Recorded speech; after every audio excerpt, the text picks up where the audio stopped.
सत श्री अकाल जी। मैं लवप्रीत कौर हाज़र हाँ जी गुरमेजर सिंह द्वारा लिखी गई कहानी लैके।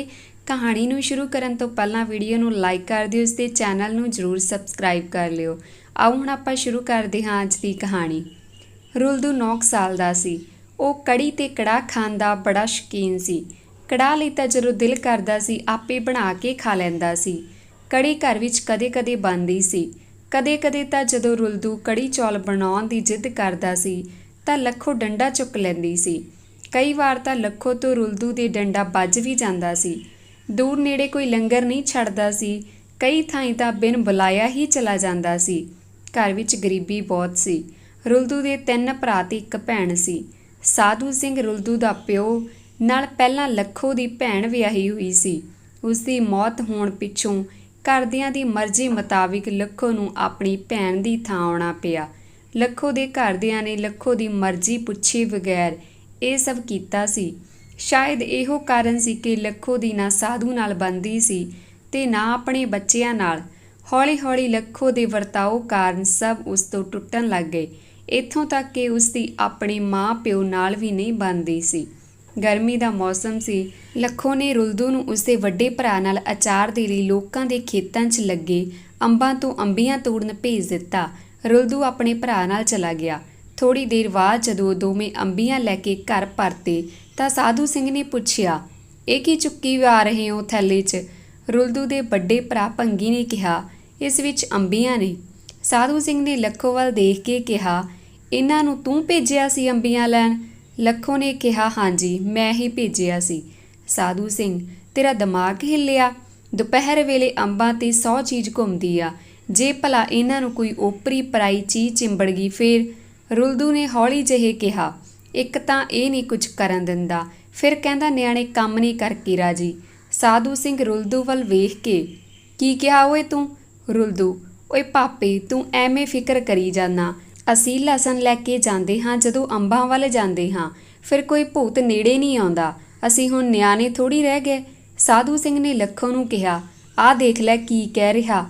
ਕੱਛਾ ਸਿੱਧਾ ਪਾਉਣਾ ਨਹੀਂ ਆਉਂਦਾ, ਆਖੀ ਅਸੀਂ ਹੁਣ ਨਿਆਣੇ ਥੋੜ੍ਹੀ ਰਹਿ ਗਏ। ਜੇ ਇਹਨਾਂ ਦੇ ਇਹੋ ਜਿਹੇ ਲੱਛਣ ਰਹੇ ਤਾਂ ਇੱਕ ਦਿਨ ਇਹ ਮੇਰੇ ਬਾਪ ਬਣਨਗੇ। ਰੁਲਦੂ, ਓਏ ਪਾਪੇ ਯਾਰ ਛੱਡ ਪਰਾਂ ਹੁਣ, ਇੱਕੋ ਗੱਲ ਨੂੰ ਲੈ ਕੇ ਬਹਿ ਜਾਂਦਾ ਤੂੰ ਵੀ। ਸਾਧੂ ਸਿੰਘ, ਕੀ ਛੱਡ ਦੇਵਾਂ? 3 ਘੰਟੇ ਹੋ ਗਏ ਤੁਹਾਨੂੰ ਗਿਆ ਨੂੰ। ਰੁਲਦੂ ਨੇ ਫਿਰ ਹੌਲੀ ਜਿਹੇ ਕਿਹਾ, ਯਾਰ ਇਹਨੂੰ ਕੋਈ ਦੱਸੇ ਕਿ ਘੰਟੇ ਨਹੀਂ ਘੰਟੇ ਹੁੰਦਾ। ਸਾਧੂ ਸਿੰਘ, ਤੂੰ ਫਿਰ ਕੁਝ ਬੋਲਿਆ? ਰੁਲਦੂ, ਨਾ ਪਾਪੇ, ਭਲਾ ਮੈਂ ਤੇਰੇ ਅੱਗੇ ਬੋਲ ਕੇ ਮਰਨਾ? ਸਾਧੂ ਸਿੰਘ, ਆਹੋ ਤੂੰ ਤਾਂ ਬਹੁਤ ਲਿਹਾਜ਼ ਕਰਦਾ ਮੇਰਾ। ਰੁਲਦੂ, ਬਥੇਰਾ ਕਰਦਾ ਮੈਂ ਤਾਂ। ਲੋਕਾਂ ਦੇ ਨਿਆਣੇ ਆਪਣੇ ਮਾਂ ਪਿਓ ਨੂੰ ਗਾਲਾਂ ਕੱਢਣ ਲੱਗੇ ਵੀ ਨਹੀਂ ਡਰਦੇ। ਸਾਧੂ ਸਿੰਘ, ਫਿਰ ਕੀ ਤੂੰ ਵੀ ਕੱਢੇਗਾ ਹੁਣ? ਰੁਲਦੂ, ਮੈਂ ਤੈਨੂੰ ਗਾਲਾਂ ਕੱਢ ਕੇ ਲੱਤਾਂ ਤੜਵਾਉਣੀਆਂ? ਸਾਧੂ ਸਿੰਘ, ਨਾ ਕੱਢ ਕੇ ਦੇਖ ਲੈ ਤੂੰ। ਰੁਲਦੂ, ਮੈਂ ਕਹਿੰਦਾ ਛੱਡ ਪਰਾਂ, 4 ਲੋਕ ਕੀ ਕਹਿਣਗੇ, ਉੱਤੋਂ ਜਿਹੜੇ ਹੱਡ ਪੋਲੇ ਆਉਣੇ ਸੋ ਅੱਡ।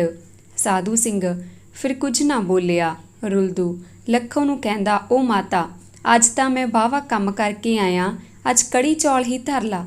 ਸਾਧੂ ਸਿੰਘ ਨੇ ਆਪਣੇ ਸੱਜੇ ਪੈਰ 'ਚੋਂ ਜੁੱਤੀ ਕੱਢ ਕੇ ਕਿਹਾ, ਆ ਜਾ ਤੈਨੂੰ ਦਮਾ ਕਿੱਕਰ ਦੇ ਪੱਤੇ 'ਤੇ ਧਰ ਕੇ ਦੇਸੀ ਘਿਓ, ਵੱਡੇ ਕਾਮੇ ਨੂੰ। ਸਾਧੂ ਸਿੰਘ ਦੇ ਹੱਥ 'ਚ ਜੁੱਤੀ ਦੇਖ ਕੇ ਰੁਲਦੂ ਤੇ ਭੰਗੀ ਉੱਥੋਂ ਭੱਜ ਤੁਰੇ ਤੇ ਰਾਤ ਦੀ ਰੋਟੀ ਦੇ ਸਮੇਂ ਘਰ ਪਰਤੇ। ਦੇਰੀ ਨਾਲ ਘਰ ਆਉਣ ਕਰਕੇ ਲੱਖੋ ਨੇ ਦੋਵਾਂ ਦੀ ਚੰਗੀ ਛਿੱਤਰ ਪਰੇਡ ਕੀਤੀ। ਅਗਲੇ ਦਿਨ ਸ਼ਾਮ ਨੂੰ ਸਾਧੂ ਸਿੰਘ ਜਦੋਂ ਕੰਮ ਤੋਂ ਘਰ ਆਇਆ ਤਾਂ ਬਾਕੀ ਸਾਰੇ ਘਰੇ ਸਨ, ਪਰ ਉਸ ਨੂੰ ਰੁਲਦੂ ਕਿਤੇ ਦਿਖਾਈ ਨਾ ਦਿੱਤਾ। ਉਹ ਬਾਹਰ ਪਏ ਮੰਜੇ 'ਤੇ ਬਹਿ ਗਿਆ। ਲੱਖੋ ਅੰਦਰੋਂ ਉਸ ਲਈ ਪਾਣੀ ਦਾ ਗਿਲਾਸ ਲੈ ਕੇ ਆਈ। ਸਾਧੂ ਸਿੰਘ ਨੇ ਪਾਣੀ ਦਾ ਗਿਲਾਸ ਫੜਦੇ ਹੋਏ ਲੱਖੋ ਨੂੰ ਪੁੱਛਿਆ, ਅੱਜ ਰੁਲਦੂ ਕਿਤੇ ਦਿਖਾਈ ਨਹੀਂ ਦੇ ਰਿਹਾ, ਕਿੱਥੇ ਆ ਭਲਾ ਉਹ? ਲੱਖੋ ਨੇ ਕਿਹਾ, ਜੀ ਤੁਹਾਡੇ ਜਾਣ ਤੋਂ ਬਾਅਦ ਉਸ ਦਾ ਮਾਮਾ ਆਇਆ ਸੀ। ਸਾਧੂ ਸਿੰਘ, ਫਿਰ? ਲੱਖੋ, ਉਸਨੇ ਹਰੀਪੁਰ ਬਾਬਿਆਂ ਦੇ ਮੱਥਾ ਟੇਕਣ ਜਾਣਾ ਸੀ। ਰੁਲਦੂ ਵੀ ਉਸ ਨਾਲ ਜਾਣ ਦੀ ਜਿੱਦ ਕਰਨ ਲੱਗ ਪਿਆ। ਸਾਧੂ ਸਿੰਘ, ਉਸਨੇ ਮੱਥਾ ਤਾਂ ਟੇਕਣਾ ਨਹੀਂ ਹੁੰਦਾ ਢੰਗ ਨਾਲ, ਉਹ ਕਿਉਂ ਫਿਰ ਉੱਥੇ ਜਾਣ ਦੀ ਜਿੱਦ ਕਰਨ ਲੱਗ ਪਿਆ? ਲੱਖੋ, ਇੱਕੋ ਚੀਜ਼ ਪਿੱਛੇ ਤਾਂ ਦੂਰ ਦੂਰ ਜਾਣ ਨੂੰ ਵੀ ਤਿਆਰ ਹੋ ਜਾਂਦਾ ਉਹ। ਸਾਧੂ ਸਿੰਘ, ਅੱਛਾ ਕੜੀ ਚੌਲਾਂ ਦਾ ਮਾਰਾ ਗਿਆ ਹੋਣਾ। ਐਨੇ ਨੂੰ ਦੋਵਾਂ ਦੀ ਨਜ਼ਰ ਟਪੂਸੀਆਂ ਮਾਰਦੇ ਆਉਂਦੇ ਰੁਲਦੂ 'ਤੇ ਪਈ। ਉਹ ਇਕੱਲਾ ਆ ਰਿਹਾ ਸੀ। ਜਦੋਂ ਉਹ ਘਰ ਆਇਆ ਤਾਂ ਸਾਧੂ ਸਿੰਘ ਨੇ ਪੁੱਛਿਆ, ਤੇਰਾ ਮਾਮਾ ਕਿੱਥੇ ਆ ਓਏ? ਰੁਲਦੂ ਉਹ ਤਾਂ ਆਪਣੇ ਘਰਾਂ ਨੂੰ ਚਲਾ ਗਿਆ। ਸਾਧੂ ਸਿੰਘ ਫਿਰ ਤੂੰ ਕਿਸ ਨਾਲ ਆਇਆ? ਰੁਲਦੂ ਮੈਨੂੰ ਉਹ ਪੱਕੀ ਸੜਕ 'ਤੇ ਛੱਡ ਗਿਆ, ਕਹਿੰਦਾ ਜੇ ਤੇਰੇ ਨਾਲ ਤੇਰੇ ਘਰ ਗਿਆ ਤਾਂ ਜੀਜੇ ਨੇ ਰੋਕ ਲੈਣਾ। ਸਾਧੂ ਸਿੰਘ ਤੇਰੀਆਂ ਲੱਤਾਂ ਤੋੜਨ ਨੂੰ ਹੋਈਆਂ, ਜਿੱਥੇ ਜੀ ਕਰਦਾ ਜਿਸ ਨਾਲ ਜੀ ਕਰਦਾ ਮੂੰਹ ਚੱਕ ਕੇ ਤੁਰ ਪੈਣਾ, ਸਾਡੇ ਨਾਲ ਕਿਤੇ ਜਾਣ ਤੋਂ ਮੌਤ ਪੈਂਦੀ। ਰੁਲਦੂ ਉਹ ਕਿਹੜਾ ਬਾਹਰਲਾ ਬੰਦਾ ਸੀ? ਮਾਮਾ ਹੀ ਸੀ। ਸਾਧੂ ਸਿੰਘ ਤੂੰ ਜੇ ਜ਼ਿਆਦਾ ਬੋਲਿਆ ਤਾਂ ਧੌੜੀ ਲਾ ਦੂੰ। ਰੁਲਦੂ ਚੱਲ ਛੱਡ ਯਾਰ ਪਾਪੇ, ਤੂੰ ਤਾਂ ਸਾਨੂੰ ਕੁੱਟਣ ਦੇ ਬਹਾਨੇ ਲੱਭਦਾ ਰਹਿਣਾ। ਸਾਧੂ ਸਿੰਘ ਲੱਖੋ ਵੱਲ ਦੇਖ ਕੇ ਇਹਨਾਂ ਨਿਆਣਿਆਂ ਨੂੰ ਥੋੜ੍ਹੀ ਜਿਹੀ ਮੱਤ ਦੇ ਲਿਆ ਕਰ, ਦੇਖ ਕਿੱਡੀ ਜਵਾਨ ਲੱਗੀ ਇਹਦੇ। ਲੱਖੋ ਇਹ ਬੜੀ ਸੁਣਦਾ ਮੇਰੀ, ਮੈਨੂੰ ਵੀ ਜਵਾਬ ਹੀ ਦਿੰਦਾ ਇਹ ਟਿੱਡਾ ਜਿਹਾ। ਹਲੇ ਦੂਜੇ ਤਾਂ ਨਹੀਂ ਬੋਲਦੇ, ਇਹ ਪਤਾ ਨਹੀਂ ਕਿਹੜੇ ਕਾਂ ਖਾ ਕੇ ਜੰਮਿਆ। ਰੁਲਦੂ ਸਾਡੀ ਮੈਡਮ ਕਹਿੰਦੀ ਆ ਕਿ ਮਾਂ ਪਿਓ ਨੂੰ ਬੱਚਿਆਂ ਦੀ ਵੀ ਸੁਣਨੀ ਚਾਹੀਦੀ। ਲੱਖੋ ਤੇਰੀਆਂ ਮੈਡਮਾਂ ਤਾਂ ਬੜਾ ਕੁਝ ਕਹਿੰਦੀਆਂ, ਸਕੂਲ ਤਾਂ ਤੁਸੀਂ ਸਾਰੇ ਜਾਂਦੇ ਨਹੀਂ। ਰੁਲਦੂ ਅਸੀਂ ਕਦੋਂ ਛੁੱਟੀ ਮਾਰੀ? ਲੱਖੋ ਨਾ ਕੱਲ੍ਹ ਗਏ ਤੇ ਨਾ ਅੱਜ ਗਏ। ਰੁਲਦੂ ਉਹ ਮਾਤਾ ਕੱਲ੍ਹ ਦੂਜਾ ਸ਼ਨੀਵਾਰ ਸੀ ਤੇ ਅੱਜ ਐਤਵਾਰ ਹੈ, ਇਸ ਕਰਕੇ 2 ਦਿਨ ਦੀ ਛੁੱਟੀ ਸੀ। ਲੱਖੋ ਨੇ ਸਾਧੂ ਸਿੰਘ ਨੂੰ ਕਿਹਾ ਇਹਨਾਂ ਨੇ ਮੇਰਾ ਜੀਣਾ ਦੁੱਬਰ ਕੀਤਾ ਪਿਆ, ਤੁਸੀਂ ਤਾਂ ਰੋਜ਼ ਦਿਹਾੜੀ 'ਤੇ ਚਲੇ ਜਾਂਦੇ ਹੋ, ਐਤਵਾਰੇ ਵਾਲੇ ਦਿਨ ਇਹ ਬੜਾ ਤੰਗ ਕਰਦੇ। ਸਾਧੂ ਸਿੰਘ ਕੋਈ ਨਾ, ਅਗਲੇ ਐਤਵਾਰ ਮੈਂ ਘਰੇ ਹੀ ਰਹਿਣਾ, ਦੇਖਾਂ ਕਿਵੇਂ ਇਹਨਾਂ ਦੀ ਆਵਾਜ਼ ਨਿਕਲਦੀ ਆ। ਲੱਖੋ ਤੁਹਾਨੂੰ ਤਾਂ ਇਹ ਟਿੱਡਾ ਜਿਹਾ ਹੀ ਗੀੜਾ ਨਹੀਂ ਪੈਣ ਦਿੰਦਾ, ਕੀ ਸੰਭਾਲੋਗੇ ਤੁਸੀਂ ਇਹਨਾਂ ਸਭ ਨੂੰ? ਰੁਲਦੂ ਅੱਜ ਉੱਥੇ ਕੜੀ ਚੌਲ ਬੜੇ ਸਵਾਦ ਸੀ, ਖਾ ਕੇ ਨਜ਼ਾਰਾ ਆ ਗਿਆ। ਸਾਧੂ ਸਿੰਘ ਤੈਨੂੰ ਕੜੀ ਚੌਲਾਂ ਤੋਂ ਇਲਾਵਾ ਹੋਰ ਕੁਝ ਸੁਝਦਾ ਵੀ ਆ? ਨਾਲੇ ਖਬਰਦਾਰ ਜੇ ਐਦਾਂ ਕਦੇ ਵੀ ਕਿਤੇ ਨੂੰ ਮੂੰਹ ਚੱਕ ਕੇ ਤੁਰਿਆ, ਜਦੋਂ ਅਸੀਂ ਜਾਇਆ ਕਰਾਂਗੇ ਤੂੰ ਵੀ ਉਦੋਂ ਹੀ ਜਾਇਆ ਕਰੇਂਗਾ। ਰੁਲਦੂ ਤੂੰ ਬੜਾ ਲੈ ਕੇ ਜਾਣਾ ਉੱਥੇ, ਤੈਨੂੰ ਕੰਮਾਂ ਤੋਂ ਵੇਲ ਮਿਲੇ ਤਾਂ। ਸਾਧੂ ਸਿੰਘ ਨੇ ਜੁੱਤੀ ਕੱਢ ਕੇ ਕਿਹਾ ਖੜ ਜਾ ਤੇਰੀ ਤਾਂ। ਰੁਲਦੂ ਉੱਥੋਂ ਭੱਜ ਤੁਰਿਆ। ਸਾਧੂ ਸਿੰਘ ਨੇ ਪਿੱਛੋਂ ਕਿਹਾ ਕੋਈ ਨਾ ਪੁੱਤ, ਮੁੜ ਕੇ ਤਾਂ ਘਰਾਂ ਨੂੰ ਹੀ ਆਊਂਗਾ। ਫਿਰ ਸਾਧੂ ਸਿੰਘ ਆਪਣੇ ਆਪ 'ਚ ਬੋਲਣ ਲੱਗ ਪਿਆ, ਇਹਨੂੰ ਜੰਮ ਕੇ ਤਾਂ ਸਿਆਪਾ ਹੀ ਕਰ ਲਿਆ ਮੈਂ, ਨਾਰੀਅਲ ਤੇ ਪੁੱਤ ਦਾ ਕੀ ਪਤਾ ਹੁੰਦਾ ਕਿ ਕਿਹੋ ਜਿਹਾ ਨਿਕਲੂ। ਫਿਰ ਲੱਖੋ ਘਰ ਦਿਆਂ ਕੰਮਾਂ ਕਾਰਾਂ 'ਚ ਜੁਟ ਗਈ। ਸਾਧੂ ਸਿੰਘ ਹੱਥ ਮੂੰਹ ਧੋ ਕੇ ਕੱਪੜੇ ਬਦਲ ਕੇ ਪਿੰਡ ਵਿੱਚ ਕੀੜਾ ਮਾਰਨ ਚਲਾ ਗਿਆ। ਸਾਧੂ ਸਿੰਘ ਨੂੰ ਇੱਕ ਗਲੀ 'ਚੋਂ ਗੁਜ਼ਰਦੇ ਨੂੰ ਪਿੰਡ ਦੇ ਸਰਪੰਚ ਨੇ ਰੋਕ ਕੇ ਹਾਲ ਚਾਲ ਪੁੱਛਿਆ। ਸਾਧੂ ਸਿੰਘ ਨੇ ਕਿਹਾ ਸਭ ਠੀਕ ਠਾਕ ਹੈ ਸਰਪੰਚ ਸਾਹਿਬ। ਫਿਰ ਸਰਪੰਚ ਨੇ ਕਿਹਾ ਮੈਂ ਰੁਲਦੂ ਨੂੰ ਘਰੋਂ ਭੱਜਦੇ ਨੂੰ ਦੇਖਿਆ ਸੀ, ਕੀ ਹੋਇਆ? ਸਾਧੂ ਸਿੰਘ ਇਹਨੇ ਲਹੂ ਪੀਤਾ ਹੋਇਆ, ਬੜਾ ਤੰਗ ਕਰਦਾ, ਮੈਂ ਤੰਗ ਆ ਕੇ ਜੁੱਤੀ ਕੱਢ ਲੈਂਦਾ ਤੇ ਇਹ ਭੱਜ ਜਾਂਦਾ। ਸਰਪੰਚ ਨਿਆਣਿਆਂ ਨੂੰ ਕੁੱਟਿਆ ਨਹੀਂ ਕਰਦੇ, ਇਹ ਤਾਂ ਫੁੱਲ ਹੁੰਦੇ ਨੇ, ਜਦੋਂ ਕਦੇ ਮੁਰਝਾ ਜਾਂਦੇ ਨੇ ਤਾਂ ਬੰਦੇ ਨੂੰ ਹੱਥਾਂ ਪੈਰਾਂ ਦੀ ਪੈ ਜਾਂਦੀ। ਸਾਧੂ ਸਿੰਘ ਕੀ ਕਰਾਂ ਸਰਪੰਚ ਸਾਹਿਬ, ਹੁਣ ਇਹਨਾਂ ਨੂੰ ਸਮਝਾਉਣਾ ਵੀ ਤਾਂ ਪੈਂਦਾ, ਨਹੀਂ ਤਾਂ ਕੱਲ੍ਹ ਨੂੰ ਹੋਰ ਵਿਗੜ ਜਾਣਗੇ, ਫਿਰ ਜ਼ਿਆਦਾ ਔਖਾ ਹੋਊ। ਸਰਪੰਚ ਚੱਲ ਕੋਈ ਨਾ, ਝਿੜਕ ਲਿਆ ਕਰ, ਕੁੱਟਣ ਨਾਲ ਢੀਠ ਹੋ ਜਾਣਗੇ, ਨਾਲੇ ਜੇ ਸੱਟ ਫੇਟ ਕਸੂਤੀ ਲੱਗ ਗਈ ਫਿਰ ਡਾਕਟਰਾਂ ਕੋਲ ਲਈ ਘੁੰਮੇਗਾ। ਸਾਧੂ ਸਿੰਘ ਚਲੋ ਕੋਈ ਨਾ, ਮੈਂ ਧਿਆਨ ਰੱਖੂੰ। ਸਰਪੰਚ ਚੰਗਾ ਫਿਰ ਮੈਂ ਚੱਲਦਾ। ਸਾਧੂ ਸਿੰਘ ਚੰਗਾ ਸਰਪੰਚ ਸਾਹਿਬ। ਫਿਰ ਦੋਵੇਂ ਆਪਣੇ ਆਪਣੇ ਰਾਹ ਪੈ ਗਏ। ਥੋੜ੍ਹੀ ਦੇਰ ਬਾਅਦ ਜਦੋਂ ਰੁਲਦੂ ਘਰ ਆਇਆ ਤਾਂ ਸਾਧੂ ਸਿੰਘ ਘਰ ਦੇ ਬਾਹਰ ਹੀ ਮੰਜੇ 'ਤੇ ਬੈਠਾ ਰੋਟੀ ਖਾ ਰਿਹਾ ਸੀ। ਰੁਲਦੂ ਨੂੰ ਦੇਖ ਕੇ ਸਾਧੂ ਸਿੰਘ ਨੇ ਕਿਹਾ ਓਏ ਪੁੱਤਰਾ ਇੱਧਰ ਆ, ਮੇਰੇ ਕੋਲ ਬਹਿ ਕੇ ਰੋਟੀ ਖਾ ਲੈ। ਰੁਲਦੂ ਨਾ ਮੈਂ ਨਹੀਂ ਆਉਂਦਾ, ਜਿਹੜੇ ਹਿਸਾਬ ਨਾਲ ਤੂੰ ਪੁੱਤਰਾ ਕਿਹਾ ਉਸੇ ਹਿਸਾਬ ਨਾਲ ਮੈਨੂੰ ਪਤਾ ਤੂੰ ਮੈਨੂੰ ਰੋਟੀ ਨਹੀਂ ਕੁਝ ਹੋਰ ਹੀ ਖਵਾਉਣਾ। ਸਾਧੂ ਸਿੰਘ ਉਹ ਆ ਜਾ ਪੁੱਤ, ਕੁਝ ਨਹੀਂ ਕਹਿੰਦਾ। ਰੁਲਦੂ ਨਾ ਬਸ ਮੈਂ ਇੱਦਾਂ ਹੀ ਠੀਕ ਹਾਂ, ਤੂੰ ਛਕ ਆਪਣੇ ਪ੍ਰਸਾਦੀ। ਸਾਧੂ ਸਿੰਘ ਚੱਲ ਫਿਰ ਆਪਣੀ ਮਾਂ ਤੋਂ ਇੱਕ ਫੁਲਕਾ ਫੜ ਲਿਆ। ਰੁਲਦੂ ਨੇ ਹੌਲੀ ਜਿਹੇ ਕਿਹਾ ਇੱਕ ਤਾਂ ਇਹਨੇ ਲਹਿਦਾ ਦੁਖੀ ਕੀਤਾ ਪਿਆ, ਚੱਲ ਆਇਆ ਆਪ ਨਾ ਚੱਕ ਕੇ ਖਾ ਲਈ, ਬੈਠਾ ਆਰਡਰ ਮਾਰੀ ਜਾਂਦਾ। ਫਿਰ ਰੁਲਦੂ ਅੰਦਰੋਂ ਸਾਧੂ ਸਿੰਘ ਲਈ ਰੋਟੀ ਲੈ ਕੇ ਆਇਆ। ਜਦੋਂ ਉਹ ਸਾਧੂ ਸਿੰਘ ਵੱਲ ਜਾ ਰਿਹਾ ਸੀ ਤਾਂ ਮਨ ਵਿੱਚ ਸੋਚ ਰਿਹਾ ਸੀ ਕਿ ਜੇ ਭਾਪੇ ਦੇ ਹੱਥ ਆ ਗਿਆ ਤਾਂ ਸ਼ਤਰੌਲਾ ਹੋ ਜੂ। ਉਹ ਅੰਦਰ ਮੁੜ ਗਿਆ ਤੇ ਅੰਦਰੋਂ ਚਿਮਟਾ ਲੈ ਆਇਆ। ਫਿਰ ਦੂਰ ਖੜ ਕੇ ਚਿਮਟੇ ਨਾਲ ਸਾਧੂ ਸਿੰਘ ਦੀ ਪਲੇਟ 'ਚ ਰੋਟੀ ਰੱਖ ਦਿੱਤੀ ਤੇ ਫਿਰ ਅੰਦਰ ਚਲਾ ਗਿਆ। ਫਿਰ ਰੁਲਦੂ ਅੰਦਰ ਜਾ ਕੇ ਆਪਣੇ ਤਿੰਨੋਂ ਭਰਾਵਾਂ ਤੇ ਭੈਣ ਨਾਲ ਬਹਿ ਕੇ ਰੋਟੀ ਖਾਣ ਲੱਗ ਪਿਆ। ਥੋੜ੍ਹੀ ਦੇਰ ਬਾਅਦ ਸਾਧੂ ਅੰਦਰ ਆਇਆ। ਉਦੋਂ ਤੱਕ ਰੁਲਦੂ, ਭੰਗੀ, ਲੱਖੀ, ਪੋਲਾ ਤੇ ਜੋਤੀ ਰੋਟੀ ਖਾ ਚੁੱਕੇ ਸਨ। ਸਾਧੂ ਸਿੰਘ ਨੇ ਕਿਹਾ ਹੁਣ ਆ ਗਿਆ ਤੂੰ ਅੜਿੱਕੇ। ਰੁਲਦੂ ਭੱਜਣ ਲੱਗਾ ਸੀ ਕਿ ਸਾਧੂ ਸਿੰਘ ਨੇ ਉਸ ਨੂੰ ਚੁੱਕ ਕੇ ਗੋਦ ਵਿੱਚ ਲੈ ਲਿਆ ਤੇ ਕਿਹਾ ਹੁਣ ਬੋਲ ਕੀ ਕਹਿੰਦਾ ਸੀ? ਰੁਲਦੂ, ਮੈਂ ਤਾਂ ਕੁਝ ਨਹੀਂ ਕਹਿੰਦਾ। ਸਾਧੂ ਸਿੰਘ, ਇਹੀ ਕਿਹਾ ਸੀ ਤੂੰ ਕਿ ਆਪ ਨਾ ਚੱਕ ਕੇ ਖਾਈ, ਬੈਠਾ ਆਰਡਰ ਮਾਰੀ ਜਾਂਦਾ। ਰੁਲਦੂ, ਨਾ ਬਿਲਕੁਲ ਨਹੀਂ, ਮੈਂ ਐਦਾਂ ਕਹਿ ਹੀ ਨਹੀਂ ਸਕਦਾ। ਸਾਧੂ ਸਿੰਘ, ਅੱਛਾ ਫਿਰ ਮੇਰੇ ਕੰਨ ਵੱਜਦੇ ਹੋਣੇ। ਰੁਲਦੂ, ਹੋ ਸਕਦਾ, ਤੂੰ ਸਾਰਾ ਦਿਨ ਕੰਮ ਕਰਦਾ ਰਹਿੰਦਾ, ਬੰਦਾ ਜਦੋਂ ਸਾਰੇ ਦਿਨ ਦਾ ਥੱਕਿਆ ਟੁੱਟਿਆ ਘਰ ਆਉਂਦਾ ਤਾਂ ਐਦਾਂ ਦੇ ਭੁਲੇਖੇ ਪੈ ਸਕਦੇ ਨੇ। ਸਾਧੂ ਸਿੰਘ, ਟਲ ਜਾ, ਤੇਰੀ ਜ਼ੁਬਾਨ ਬਹੁਤ ਚੱਲਣ ਲੱਗ ਪਈ। ਰੁਲਦੂ, ਯਾਰ ਤੈਂ ਕੁੱਟਣਾ ਤਾਂ ਕੁੱਟ ਲੈ, ਐਵੇਂ ਮੇਰੇ 'ਚ ਨੁਕਸ ਜਿਹੇ ਨਾ ਕੱਢੀ ਜਾ। ਸਾਧੂ ਸਿੰਘ, ਉਹ ਚੰਗਾ ਮੇਰੇ ਬਾਪ, ਤੇਰੇ ਨਾਲ ਕੌਣ ਪੰਗੇ ਲਵੇ। ਫਿਰ ਸਾਧੂ ਸਿੰਘ ਰੁਲਦੂ ਨੂੰ ਚੁੱਕ ਕੇ ਬਾਹਰ ਲੈ ਗਿਆ ਤੇ ਮੰਜੇ 'ਤੇ ਬਹਿ ਕੇ ਉਸ ਨਾਲ ਲਾਡ ਕਰਨ ਲੱਗ ਪਿਆ। ਇਸੇ ਤਰ੍ਹਾਂ ਹੱਸਦੇ ਖੇਡਦੇ ਦੋਵੇਂ ਪਿਓ ਪੁੱਤ ਸੌਂ ਗਏ। ਅਗਲੇ ਦਿਨ ਰੁਲਦੂ ਤੇ ਉਸਦੇ ਭੈਣ ਭਰਾ ਸਕੂਲ ਜਾਣ ਲਈ ਤਿਆਰ ਹੋ ਰਹੇ ਸਨ। ਐਨੇ ਨੂੰ ਉਹਨਾਂ ਦੇ ਘਰ ਸਰਪੰਚ ਆ ਗਿਆ। ਸਰਪੰਚ ਦੀ ਸਾਧੂ ਸਿੰਘ ਨਾਲ ਖਾਸੀ ਬਣਦੀ ਸੀ। ਸਾਧੂ ਸਿੰਘ ਨੇ ਉਸਨੂੰ ਮੰਜੇ 'ਤੇ ਬਿਠਾਇਆ ਤੇ ਚਾਹ ਪਾਣੀ ਦਿੱਤਾ। ਫਿਰ ਦੋਵੇਂ ਆਪਸ 'ਚ ਗੱਲਾਂ ਕਰਨ ਲੱਗ ਪਏ। ਰੁਲਦੂ ਤੇ ਲੱਖੀ ਸਕੂਲ ਦੀ ਵਰਦੀ ਪਾ ਕੇ ਬਾਹਰ ਆ ਗਏ। ਸਰਪੰਚ ਨੂੰ ਦੇਖ ਕੇ ਰੁਲਦੂ ਨੇ ਕਿਹਾ, ਹੋਰ ਬਈ ਸਰਪੰਚਾ, ਕੀ ਹਾਲ ਨੇ ਤੇਰੇ? ਲੱਖੀ, ਰੁਲਦੂ ਤੋਂ ਵੱਡਾ ਸੀ, ਉਸਨੇ ਰੁਲਦੂ ਨੂੰ ਕਿਹਾ, ਓਏ ਬੋਲਣ ਦਾ ਤਰੀਕਾ ਸਿੱਖ ਲਾ। ਰੁਲਦੂ ਨੇ ਕਿਹਾ, ਓਏ ਤੇਰੇ ਕੀ ਮਾਊ ਲੜਦੇ? ਸਾਧੂ ਸਿੰਘ ਨੇ ਫਿਰ ਰੁਲਦੂ ਨੂੰ ਘੂਰ ਕੇ ਕਿਹਾ, ਓਏ ਮੇਰੀ ਨਾ ਸਹੀ, ਹੋਰਾਂ ਦੀ ਤਾਂ ਇੱਜ਼ਤ ਕਰ ਲਿਆ ਕਰ। ਰੁਲਦੂ, ਕਰਦਾ ਤੇ ਐ ਇੱਜ਼ਤ, ਹੁਣ ਪੁੱਠਾ ਹੋ ਕੇ ਕਰਾਂ ਜਾਂ ਤੁਹਾਨੂੰ ਸਿਰ 'ਤੇ ਚੱਕ ਕੇ ਘੁੰਮਾਂ? ਰੁਲਦੂ ਦੀਆਂ ਗੱਲਾਂ ਸੁਣ ਕੇ ਸਰਪੰਚ ਵੀ ਹੱਸਣ ਲੱਗ ਪਿਆ।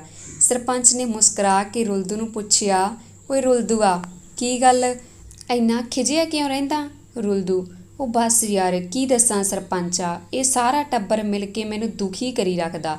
ਮੈਂ ਤਾਂ ਕਿਸੇ ਦਿਨ ਅਮਰੀਕਾ ਨੂੰ ਭੱਜ ਜਾਣਾ। ਸਾਧੂ ਸਿੰਘ, ਐਵੇਂ ਕਿਵੇਂ ਚੱਲ ਜਾਏਗਾ ਓਏ? ਰੁਲਦੂ, ਪੜ੍ਹ ਲਿਖ ਕੇ, ਹੋਰ ਕਿਵੇਂ? ਤੇਰੇ ਇਸ ਟੱਬਰ ਨੇ ਇੱਥੇ ਨਾ ਆਪ ਕੁਝ ਕਰਨਾ ਨਾ ਮੈਨੂੰ ਕੁਝ ਕਰਨ ਦੇਣਾ, ਇਸ ਕਰਕੇ ਮੈਂ ਅਮਰੀਕਾ ਹੀ ਚਲਿਆ ਜਾਣਾ। ਸਾਧੂ ਸਿੰਘ, ਚੱਲ ਚਲਾ ਜਾਈ ਅਮਰੀਕਾ ਵੀ, ਪਹਿਲਾਂ ਸਕੂਲ 'ਚ ਗੇੜਾ ਮਾਰਾ। ਰੁਲਦੂ, ਠੀਕ ਆ ਚੰਗਾ। ਫਿਰ ਰੁਲਦੂ ਆਪਣੇ ਭਰਾਵਾਂ ਤੇ ਭੈਣ ਨਾਲ ਸਕੂਲ ਵੱਲ ਤੁਰ ਪਿਆ। ਥੋੜ੍ਹੀ ਦੇਰ ਬਾਅਦ ਸਰਪੰਚ ਵੀ ਸਾਧੂ ਸਿੰਘ ਕੋਲੋਂ ਉੱਠ ਕੇ ਚਲਾ ਗਿਆ ਤੇ ਸਾਧੂ ਸਿੰਘ ਸਰਪੰਚ ਦੇ ਜਾਣ ਤੋਂ ਬਾਅਦ ਕੰਮ 'ਤੇ ਨਿਕਲ ਗਿਆ। ਰੁਲਦੂ ਆਪਣੇ ਭੈਣ ਭਰਾਵਾਂ 'ਚ ਸਭ ਤੋਂ ਛੋਟਾ ਸੀ। ਲੱਖੀ ਤੇ ਪੋਲਾ 12ਵੀਂ ਵਿੱਚ ਪੜ੍ਹਦੇ ਸਨ। ਭੰਗੀ ਤੇ ਜੋਤੀ 10ਵੀਂ ਜਮਾਤ ਵਿੱਚ ਤੇ ਰੁਲਦੂ 4ਥੀ ਜਮਾਤ ਵਿੱਚ ਪੜ੍ਹਦਾ ਸੀ। ਇਸ ਕਰਕੇ ਉਸਨੂੰ ਜਲਦੀ ਛੁੱਟੀ ਹੋ ਜਾਂਦੀ ਸੀ। ਦੁਪਹਿਰ ਨੂੰ ਸਕੂਲ ਤੋਂ ਆ ਕੇ ਰੁਲਦੂ ਸੌਂ ਗਿਆ ਤੇ ਥੋੜ੍ਹੀ ਦੇਰ ਬਾਅਦ ਉੱਠ ਕੇ ਜਵਾਕਾਂ ਨਾਲ ਖੇਡਣ ਚਲਾ ਗਿਆ। ਸ਼ਾਮ ਪੈਣ 'ਤੇ ਸਾਧੂ ਸਿੰਘ ਵੀ ਕੰਮ ਤੋਂ ਘਰ ਆ ਗਿਆ ਸੀ। ਸਾਧੂ ਸਿੰਘ ਦੇ ਘਰ ਉਸਦਾ ਵੱਡਾ ਭਰਾ ਰਣਜੀਤ ਆਇਆ। ਉਹ ਬਹਿ ਕੇ ਗੱਲਾਂ ਬਾਤਾਂ ਮਾਰ ਰਹੇ ਸਨ ਕਿ ਰੁਲਦੂ ਨੇ ਘਰ ਵੜਦੇ ਸਾਰ ਰਣਜੀਤ ਨੂੰ ਕਿਹਾ, ਬੱਲੇ ਤਾਏ, ਅੱਜ ਤਾਂ ਚੰਦ ਵੀ 2 ਚੜ੍ਹਨਗੇ। ਰਣਜੀਤ, ਹੈਂ, ਕੀ ਮਤਲਬ? ਸਾਧੂ ਸਿੰਘ, ਉਹ ਬਈ ਇਹ ਤਾਂ ਐਵੇਂ ਹੀ ਚੰਦ ਚੜ੍ਹਾਉਂਦਾ ਰਹਿੰਦਾ ਗੱਲਾਂ ਨਾਲ, ਤੂੰ ਉਸ ਵੱਲ ਧਿਆਨ ਨਾ ਦੇ। ਰੁਲਦੂ, ਪਾਪੇ ਯਾਰ ਤੂੰ ਮੈਨੂੰ ਕੋਈ ਗੱਲ ਵੀ ਕਰਨ ਦੇ ਦਿਆ ਕਰ। ਸਾਧੂ ਸਿੰਘ, ਚੱਲ ਕਰ, ਫਿਰ ਕੀ ਗੱਲ ਕਰਨੀ ਤੂੰ? ਰੁਲਦੂ, ਮੈਂ ਤਾਂ ਇਹ ਕਹਿੰਦਾ ਸੀ ਕਿ ਤਾਇਆ ਅੱਜ ਬੜੇ ਚਿਰਾਂ ਬਾਅਦ ਆਇਆ। ਕੀ ਗੱਲ ਤਾਈ ਆਉਣ ਨਹੀਂ ਦਿੰਦੀ? ਰਣਜੀਤ, ਜੇ ਐਦਾਂ ਹੁੰਦਾ ਤਾਂ ਅੱਜ ਕਿਵੇਂ ਆਉਣ ਦੇ ਦਿੰਦੀ? ਰੁਲਦੂ, ਮੈਨੂੰ ਕੀ ਪਤਾ, ਚੱਲ ਛੱਡ, ਹੋਰ ਸੁਣਾ। ਸਾਧੂ ਸਿੰਘ, ਉਹ ਆ ਜਾ, ਤੂੰ ਹੀ ਮਾਰ ਲੈ ਗੱਲਾਂ ਆਪਣੇ ਤਾਏ ਨਾਲ ਬਹਿ ਕੇ, ਵੱਡਾ ਸਿਆਣਾ। ਰੁਲਦੂ, ਚੱਲ ਭਾਈ ਤੁਸੀਂ ਦੋਵੇਂ ਮਾਰੋ ਗੱਪੇ, ਮੈਂ ਕੋਲ ਬਹਿ ਕੇ ਸੁਣ ਲੈਂਦਾ ਹਾਂ। ਫਿਰ ਸਾਧੂ ਸਿੰਘ ਤੇ ਰਣਜੀਤ ਦੁਬਾਰਾ ਤੋਂ ਆਪਸ ਵਿੱਚ ਗੱਲਾਂ ਮਾਰਨ ਲੱਗ ਪਏ। ਰਣਜੀਤ ਨੇ ਕਿਹਾ, ਯਾਰ ਵੋਟਾਂ ਵੀ ਆਉਣ ਵਾਲੀਆਂ ਨੇ। ਸਾਧੂ ਸਿੰਘ, ਹੁਣ ਵੋਟਾਂ ਮੰਗਣ ਵਾਲੇ ਲੋਕਾਂ ਦੇ ਪੈਰ ਚੱਟਣ ਤੱਕ ਜਾਣਗੇ, ਫਿਰ 5 ਸਾਲ ਉਹਨਾਂ ਲੋਕਾਂ ਨੂੰ ਹੀ ਜੁੱਤੀ ਥੱਲੇ ਰੱਖਦੇ ਨੇ। ਰਣਜੀਤ, ਤੂੰ ਫਿਰ ਕਿੱਧਰ ਵੋਟ ਦੇਵੇਂਗਾ? ਸਾਧੂ ਸਿੰਘ, ਮੈਂ ਤੀਜੀ ਪਾਰਟੀ ਨੂੰ ਮੌਕਾ ਦੇਣ ਦੀ ਸੋਚ ਰਿਹਾ। 70 ਸਾਲਾਂ ਤੋਂ ਜ਼ਿਆਦਾ ਹੋ ਗਏ 2 ਹੀ ਕੰਪਨੀਆਂ ਦੀਆਂ ਜੁੱਤੀਆਂ ਖਾਂਦਿਆਂ ਨੂੰ, ਹੁਣ ਨਵੀਂ ਕੰਪਨੀ ਦੀ ਖਾ ਕੇ ਦੇਖ ਲੈਂਦੇ ਹਾਂ। ਨਾਲੇ ਜੇ ਉਸ ਪਾਰਟੀ ਨੇ ਜੁੱਤੀਆਂ ਨਾ ਮਾਰੀਆਂ ਤਾਂ ਅਗਲੀ ਵਾਰ ਦੁਬਾਰਾ ਉਸੇ ਨੂੰ ਸੇਵਾ ਦਾ ਮੌਕਾ ਦਿਆਂਗੇ। ਰਣਜੀਤ, ਗੱਲ ਤਾਂ ਤੇਰੀ ਠੀਕ ਆ, ਪਰ ਮੇਰਾ ਨਹੀਂ ਹੁਣ ਮਨ ਮੰਨਦਾ ਕਿਸੇ ਨੂੰ ਵੋਟ ਦੇਣ ਲਈ। ਮੈਂ ਵੋਟ ਪਾਉਣਾ ਜਾਣਾ ਹੀ ਨਹੀਂ। ਇਸ ਤੋਂ ਪਹਿਲਾਂ ਕਿ ਸਾਧੂ ਸਿੰਘ ਕੁਝ ਬੋਲਦਾ, ਰੁਲਦੂ ਬੋਲਿਆ, ਓਏ ਤਾਇਆ, ਸਾਡੇ ਦੇਸ਼ ਵਾਸੀਆਂ ਨੂੰ ਇੱਕੋ ਤਾਂ ਅਧਿਕਾਰ ਹੈ, ਉਹ ਵੀ ਸਿਰਫ ਵੋਟ ਦੇਣ ਦਾ। ਜੇ ਤੂੰ ਉਹ ਵੀ ਨਾ ਅਜਮਾਇਆ ਤਾਂ ਫਿਰ ਕੀ ਫਾਇਦਾ ਤੇਰੇ ਹਿੰਦੁਸਤਾਨੀ ਹੋਣ ਦਾ? ਸਾਧੂ ਸਿੰਘ ਰੁਲਦੂ ਦੀ ਗੱਲ ਸੁਣ ਕੇ ਹੈਰਾਨ ਰਹਿ ਗਿਆ। ਉਸਨੇ ਕਿਹਾ, ਬੱਲੇ ਓਏ ਤੇਰੇ, ਮੈਂ ਤਾਂ ਤੈਨੂੰ ਐਵੇਂ ਨਲਾਇਕ ਜਿਹਾ ਸਮਝਦਾ ਸੀ, ਤੂੰ ਤਾਂ ਗੱਲ ਹੀ ਬੜੀ ਵੱਡੀ ਕਹਿ ਛੱਡੀ। रुलदू हाँ फिर ਇਹ ਤਾਂ ਤੇਰੀ ਗਲਤੀ ਆ ਜੋ ਤੂੰ ਮੈਨੂੰ ਨਲਾਇਕ ਸਮਝਿਆ। ਰਣਜੀਤ ਸਾਧੂ ਸਿਆਂ ਮੁੰਡਾ ਭਾਵੇਂ ਸ਼ਰਾਰਤੀ ਆ ਪਰ ਸਿਆਣਾ ਵੀ ਬਹੁਤ ਲੱਗਦਾ। ਸਾਧੂ ਸਿੰਘ ਐਦਾਂ ਨਾ ਕਹਿ ਬਈ, ਇਹ ਮਿੰਟ ਨਹੀਂ ਲਾਉਂਦਾ ਬੋਲਣ ਲੱਗਿਆ, ਬੰਦੇ ਨੂੰ ਮਿੰਟੋ ਮਿੰਟ ਹੀ ਚੁੱਪ ਕਰਾ ਦਿੰਦਾ। ਰਣਜੀਤ ਚੱਲ ਕੋਈ ਨਾ, ਨਿਆਣਾ ਹੌਲੀ ਹੌਲੀ ਆਪੇ ਸੁਧਰ ਜੂ। ਸਾਧੂ ਸਿੰਘ ਦੇਖਦੇ ਆ ਕਦੋਂ ਸੁਧਰਦਾ। ਰੁਲਦੂ ਹੱਸ ਕੇ ਬੋਲਿਆ ਰੱਬ ਤੁਹਾਡੀ ਦੋਵਾਂ ਦੀ ਇੱਛਾ ਪੂਰੀ ਬਿਲਕੁਲ ਨਾ ਕਰੇ, ਹਾ ਹਾ ਹਾ ਹਾ। ਸਾਧੂ ਸਿੰਘ ਰਣਜੀਤ ਨੂੰ ਕਹਿੰਦਾ ਹੋਇਆ ਆਹ ਦੇਖ ਲੈ ਬਈ ਚੱਜ ਇਹਦੇ। ਰਣਜੀਤ ਚੱਲ ਹਲੇ ਇਸ ਦੀ ਉਮਰ ਹੀ ਹੱਸਣ ਖੇਡਣ ਦੀ ਆ, ਕਰਨ ਦੇ ਮੌਜ। ਚੱਲ ਫਿਰ ਹੁਣ ਮੈਂ ਚੱਲਦਾ। ਸਾਧੂ ਸਿੰਘ ਬਈ ਰੋਟੀ ਖਾ ਕੇ ਚਲਿਆ ਜਾਈਂ। ਰਣਜੀਤ ਕੋਈ ਨਾ ਫਿਰ ਕਿਸੇ ਦਿਨ। ਰੁਲਦੂ ਓਏ ਪਾਪੇ, ਤਾਈ ਨੂੰ ਰੋਟੀ ਪੁੱਛਣ ਦਾ ਕੋਈ ਫਾਇਦਾ ਨਹੀਂ, ਇਹਨੂੰ ਤਾਈ ਨੇ ਨਾ ਕੀਤੀ ਹੋਈ ਆ ਸਾਡੇ ਘਰ ਰੋਟੀ ਖਾਣ ਤੋਂ। ਰੁਲਦੂ ਦੀ ਗੱਲ ਸੁਣ ਕੇ ਰਣਜੀਤ ਤੇ ਸਾਧੂ ਸਿੰਘ ਖਿੜਖਿੜਾ ਕੇ ਹੱਸਣ ਲੱਗ ਪਏ। ਸਾਧੂ ਸਿੰਘ ਨੇ ਮਜ਼ਾਕੀਆ ਲਹਿਜੇ ਵਿੱਚ ਕਿਹਾ ਬਈ ਇਹ ਕਿੱਥੇ ਸੁਧਰ ਜੂ, ਇਹਦੀ ਕਿਸੇ ਦਿਨ ਚੰਗੀ ਸੇਵਾ ਕਰਨੀ ਪੈਣੀ। ਫਿਰ ਰਣਜੀਤ ਨੇ ਕਿਹਾ ਸੇਵਾ ਤਾਂ ਕੀ ਕਰਨੀ, ਥੋੜਾ ਹੀ ਵਕਤ ਹੁੰਦਾ ਬਚਪਨ ਦਾ, ਲੁੱਟ ਲੈਣ ਦੇ ਮੌਜਾਂ। ਚੰਗਾ ਫਿਰ ਮੈਂ ਚੱਲਦਾ। ਸਾਧੂ ਸਿੰਘ ਚੰਗਾ ਬਾਈ। ਫਿਰ ਰਣਜੀਤ ਆਪਣੇ ਘਰ ਨੂੰ ਚਲਾ ਗਿਆ। ਰੁਲਦੂ ਜਿੰਨੀਆਂ ਗੱਲਾਂ ਮਾਰਦਾ ਸੀ ਓਨਾ ਹੀ ਪੜ੍ਹਾਈ ਵਿੱਚ ਹੁਸ਼ਿਆਰ ਸੀ, ਪਰ ਉਸਦੀ ਇੱਕ ਆਦਤ ਮਾੜੀ ਸੀ ਕਿ ਉਹ ਕਲਾਸ 'ਚ ਅਖੀਰ ਵਿੱਚ ਬੈਠਣਾ ਪਸੰਦ ਕਰਦਾ। ਉਸ ਦੀਆਂ ਕਾਪੀਆਂ ਕਦੇ ਪੂਰੀਆਂ ਨਹੀਂ ਹੁੰਦੀਆਂ ਸਨ। ਇਸ ਦਾ ਕਾਰਨ ਸੀ ਟੀਚਰਸ ਦਾ ਆਲਸੀਪਨ। ਟੀਚਰਸ ਆਪ ਡੱਕਾ ਤੋੜਨ ਦੀ ਬਜਾਏ ਬੱਚਿਆਂ ਨੂੰ ਕੰਮ ਕਰਨ ਲਈ ਪੁਰਾਣੇ ਵਿਦਿਆਰਥੀਆਂ ਦੀਆਂ ਕਾਪੀਆਂ ਦੇ ਦਿੰਦੇ ਸਨ। ਇਹ ਚੀਜ਼ ਰੁਲਦੂ ਨੂੰ ਬਿਲਕੁਲ ਪਸੰਦ ਨਹੀਂ ਸੀ। ਕੁਝ ਕੁ ਸਾਲ ਲੰਘੇ। ਰੁਲਦੂ 10ਵੀਂ ਜਮਾਤ ਵਿੱਚ ਹੋ ਗਿਆ। ਇੱਕ ਦਿਨ ਇੱਕ ਟੀਚਰ ਸਾਰੀ ਕਲਾਸ ਦੀਆਂ ਕਾਪੀਆਂ ਚੈੱਕ ਕਰ ਰਹੀ ਸੀ। ਵਿਦਿਆਰਥੀ ਉਸ ਕੋਲ ਜਾ ਕੇ ਕਾਪੀਆਂ ਚੈੱਕ ਕਰਵਾ ਰਹੇ ਸਨ। ਰੁਲਦੂ ਦੀ ਵਾਰੀ ਆਈ। ਉਸਦੇ ਟੀਚਰ ਨੇ ਰੁਲਦੂ ਨੂੰ ਆਵਾਜ਼ ਦਿੱਤੀ ਪਰ ਉਹ ਨਾ ਉੱਠਿਆ। ਖਾਸੀਆਂ ਆਵਾਜ਼ਾਂ ਦੇਣ 'ਤੇ ਵੀ ਜਦੋਂ ਰੁਲਦੂ ਨਾ ਉੱਠਿਆ ਤਾਂ ਟੀਚਰ ਉਸਦੇ ਡੈਸਕ ਕੋਲ ਚਲੀ ਗਈ। ਉਸਨੇ ਰੁਲਦੂ ਨੂੰ ਕਿਹਾ ਖੜਾ ਹੋ। ਰੁਲਦੂ ਖੜਾ ਹੋ ਗਿਆ। ਟੀਚਰ ਨੇ ਪੁੱਛਿਆ ਕਾਪੀ ਕਿੱਥੇ ਆ ਤੇਰੀ? ਰੁਲਦੂ ਬੈਗ 'ਚ ਪਈ ਆ ਜੀ। ਟੀਚਰ ਚੈੱਕ ਕੌਣ ਕਰਾਊ? ਰੁਲਦੂ ਮੈਂ ਕੰਮ ਹੀ ਨਹੀਂ ਕੀਤਾ। ਟੀਚਰ ਗੁੱਸੇ 'ਚ ਬੋਲੀ ਕਿਉਂ ਨਹੀਂ ਕੀਤਾ? ਰੁਲਦੂ ਗੁੱਸਾ ਉਦੋਂ ਕਰਨ ਦਾ ਫਾਇਦਾ ਜੀ ਜਦੋਂ ਤੁਸੀਂ ਆਪਣੀ ਜਗ੍ਹਾ ਸਹੀ ਹੋਵੋ। ਟੀਚਰ ਕੀ ਮਤਲਬ ਤੇਰਾ?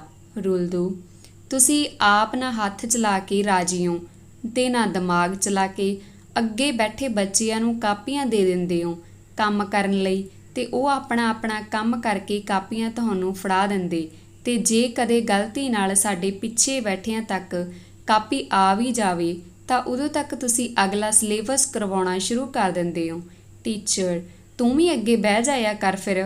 ਰੁਲਦੂ ਗੱਲ ਅੱਗੇ ਜਾਂ ਪਿੱਛੇ ਬੈਠਣ ਦੀ ਨਹੀਂ, ਟੀਚਰ ਚੱਜਦਾ ਹੋਵੇ ਤਾਂ ਅੱਗੇ ਪਿੱਛੇ ਬੈਠਣ ਦਾ ਕੋਈ ਮੁੱਦਾ ਨਹੀਂ।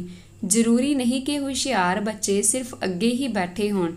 ਕੁਝ ਤਾਂ ਇਸ ਲਈ ਅੱਗੇ ਬਹਿੰਦੇ ਨੇ ਕਿਉਂਕਿ ਅੱਗੇ ਵਾਲਿਆਂ ਨੂੰ ਹੁਸ਼ਿਆਰ ਸਮਝ ਕੇ ਟੀਚਰ ਕੋਈ ਸਵਾਲ ਜਾਂ ਕਿਸੇ ਪ੍ਰਸ਼ਨ ਦਾ ਉੱਤਰ ਨਹੀਂ ਪੁੱਛਦੇ, ਕਿਉਂਕਿ ਉਹਨਾਂ ਨੂੰ ਲੱਗਦਾ ਹੈ ਕਿ ਇਹਨਾਂ ਨੂੰ ਤਾਂ ਆਉਂਦੇ ਹੀ ਹੋਣਗੇ, ਬੈਠਾ ਭਾਵੇਂ ਅੱਗੇ ਮਾਤਾ ਦਾ ਮਾਲ ਹੀ ਹੋਵੇ। ਟੀਚਰ ਹੁਣ ਤੂੰ ਕੀ ਚਾਹੁੰਦਾ ਫਿਰ? ਰੁਲਦੂ ਮੈਂ ਚਾਹੁੰਦਾ ਹਾਂ ਕਿ ਤੁਸੀਂ ਬਲੈਕ ਬੋਰਡ ਦੀ ਵਰਤੋਂ ਕਰਿਆ ਕਰੋ, ਤੇ ਇਹ ਜੋ ਕਿਤਾਬਾਂ ਬੈਗ 'ਚ ਭਰਵਾਈਆਂ ਜਾਂਦੀਆਂ ਨੇ ਉਹਨਾਂ ਦੀ ਕਾਪੀਆਂ ਭਰਨ ਨਾਲ ਪੇਪਰ ਨਹੀਂ ਭਰੇ ਜਾਂਦੇ ਮੈਡਮ ਜੀ।